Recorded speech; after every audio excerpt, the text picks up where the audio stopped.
आज की कहानी मेरी प्यारी बहन इकरा के नाम। वो बताती हैं कि मैं अपने एमएससी के क्लास फेलो से बहुत प्यार करती थी। उसके और मेरे घर वाले नहीं माने। बरादरी का इशू था। उसने कहा हम भाग कर शादी कर लेंगे।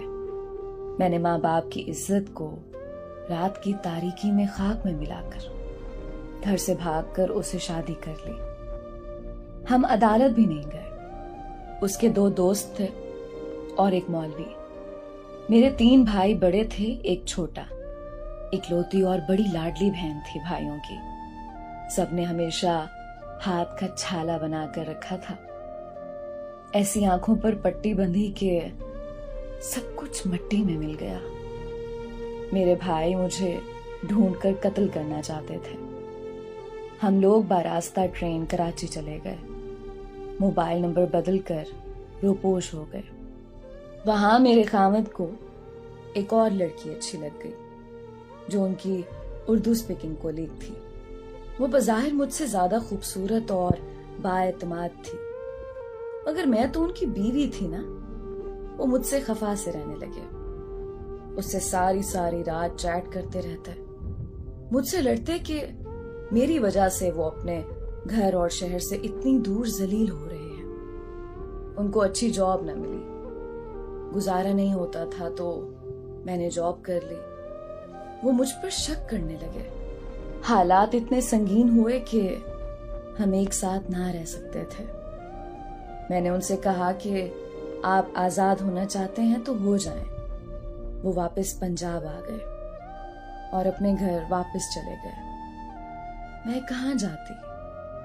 मैं नहीं जानती कैसे 2 माह बाद मेरा भाई अरसल कराची मेरे पास पहुंच गया और मुझे कहा कि वो मेरे साथ रहेगा।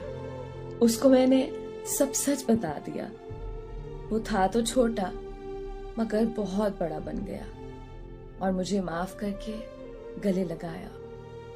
अपने साथ लाहौर ले आया और कहा कि बाजी, तुम अब कभी शायद घर तो ना जा सको, मगर अपने भाई के साथ सारी उम्र रह सकती हो। मेरी शादी अब कहाँ मुमकिन थी। जो हुआ वो कब छुपाया जा सकता था। हम 3 साल यहाँ लाहौर रहे, फिर दोनों ही दुबई चले गए। किसी को नहीं पता कि मैं और अरसल साथ रहते हैं। मैं दुबई एक्सपो सेंटर में जॉब करती हूँ। अरसल पिज्जा डिलीवरी करता है। वो जब अम्मी अब्बू को वीडियो कॉल करता है तो मैं साइड से अम्मी को देखती और उनकी आवाज सुन लेती हूँ। वो हर ईद पर साल में एक बार बस मेरा नाम लेता है तो वो लोग बहुत गुस्सा होते हैं कि इसका नाम ना लो, मर चुकी है हमारे लिए। अरसल अब 32 साल का है। वो कहता है कभी भी शादी नहीं करेगा, अपनी बाजी के साथ ही रहेगा। बड़े भाइयों की शादियां हो चुकी हैं, माशाल्लाह सबके बच्चे हैं। मेरी तो जैसे तैसे कट ही जाएगी। वो बस शादी कर ले। उसने मुझे एक बार भी नहीं कहा कि आपा तुम शादी कर लो। कोई इतना अच्छा कैसे हो सकता है जैसे मेरा भाई है। और मैं उन सब लड़कियों को भी एक बात कहूंगी कि लव मैरिज करो, जिद करो, लड़ो, मरो, मगर जब तक लड़के के वालिदैन साथ आकर ब्याह करना ले जाएं, एक लड़के के साथ चोरी छुपे शादी ना करो। अपनी और वालिदैन की इज्जत भी ताहयात गंवा दोगी और हासिल भी कुछ नहीं होगा। 100 में 2-4 ही ऐसे केसेस हैं जहां लोग बाद में राजी हो जाते हैं।